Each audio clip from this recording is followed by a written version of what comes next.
64వ కీర్తన. దేవా, నేను మొర్రపెట్టగా నా మనవి ఆలకింపుము. శత్రుభయము నుండి నా ప్రాణమును కాపాడుము.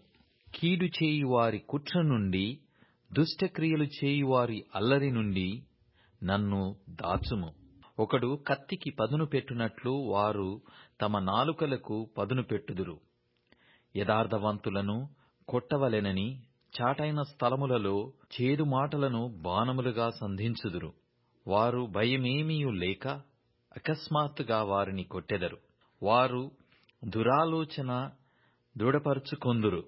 చాటుగా ఉరులనొడ్డుటకు యోచించుకొనుచు మనలను ఎవరు చూచెదరని చెప్పుకొందురు. వారు దుష్టక్రియలను తెలుసుకొనుటకు ప్రయత్నింతురు.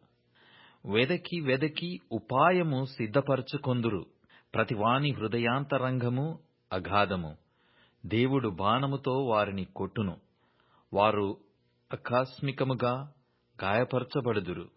వారు కూలెదరు. వారు కూలుటకు వారి నాలుకే కారణము. వారిని చూచువారందరూ తల ఊచుదురు. మనుష్యులందరూ భయము కలిగి దేవుని కార్యములు తెలియజేయుదురు.